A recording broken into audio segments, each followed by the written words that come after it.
If you clicked on this video, you must be looking to buy a house. If it feels impossible right now, you're not alone. I know your pain and frustration. I was in that very same position not long ago.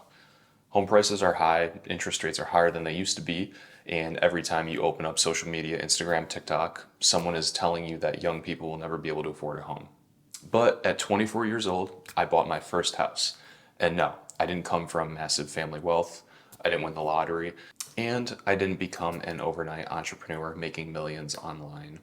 I approached it strategically. And in this video, I'm going to break down exactly how I was able to do it, what I learned from the process, and how you can realistically put yourself in a position to buy a house too if you're in your 20s. Hi, my name is Sebastian, and on this channel, I'm going to be talking about money, investing, career growth, and building a better life. I'm documenting the process in real time, the wins, mistakes, lessons, and everything in between. I'm learning along the way, so if that sounds interesting to you, please make sure to like the video and subscribe. Let's get into it. The mindset most people get wrong is one thing I'd like to say right away.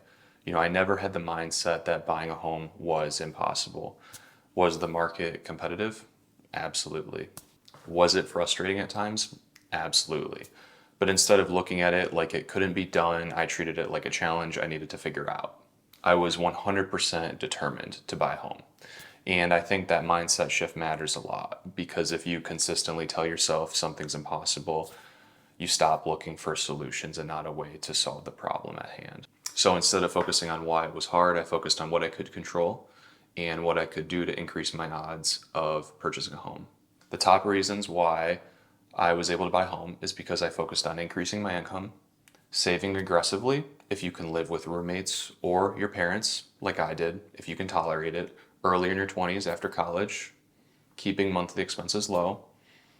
These two, as you could imagine, played the most significant role in the process for myself. After college, for me, it was during COVID, and I moved back in with my parents, and I saved a lot of money, and I was able to really save up funds to put myself in a position to buy a home at 24 years old. Next thing I would prioritize would be paying off student loans and avoiding any high interest debt. Absolutely no credit card debt. Pay your credit cards in full every month.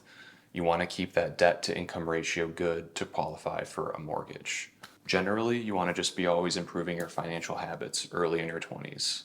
I recommend learning about real estate, like what I did. Use the internet, use YouTube, use resources that are available to you. And just financially preparing yourself for what's going to be ahead. So like I mentioned, increasing my income was huge. It was one of the biggest reasons why I was able to buy a house young. It was increasing my income. Since my first job at 22 years old, right out of college, I have more than doubled my annual income. And I think this is a part of what a lot of people overlook. People focus only on cutting expenses because they feel they're locked into a career or a job, but there's a limit to how much you can cut these days. And increasing your earning ability and your income changes everything. So I focused heavily on my career in sales.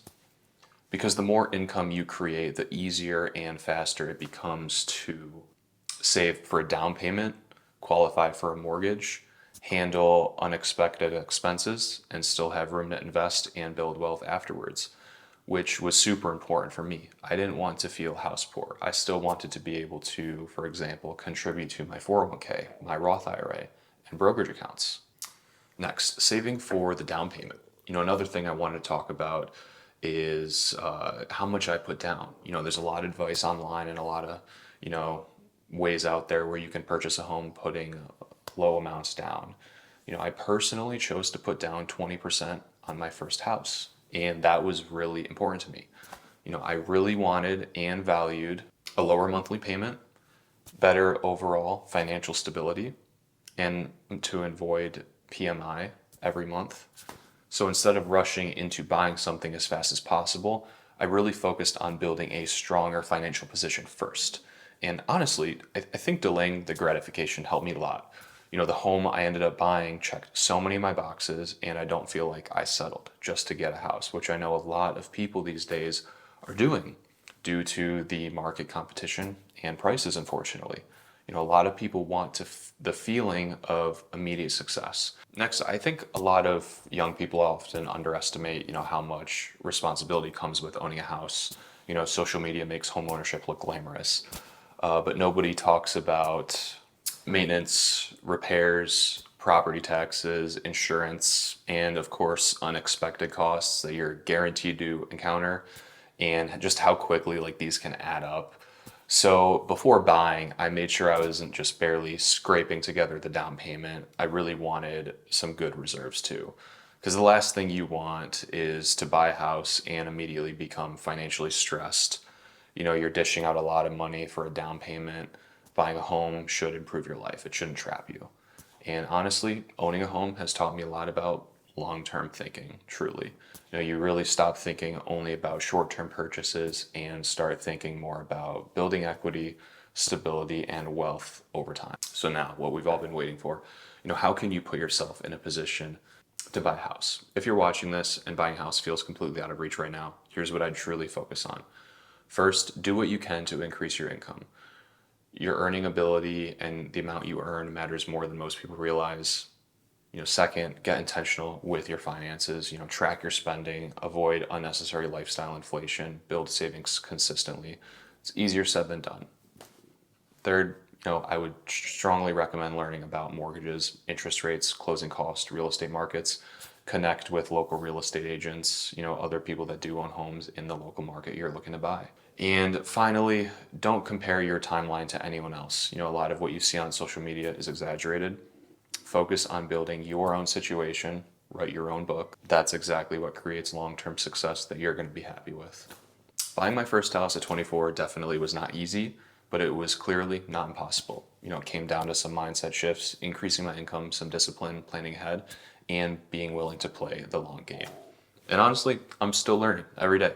That's a big part of what this channel is going to be about. I'm going to be documenting the process of building wealth, improving financially, investing some real estate, career growth, and creating more freedom over my time. So if you got value from this video, make sure to subscribe and comment below. I'm interested to know, what's the biggest financial goal that you're currently working towards right now, about halfway through 2026? I'll try to respond to everyone. I appreciate you guys watching, and I'll see you in the next video.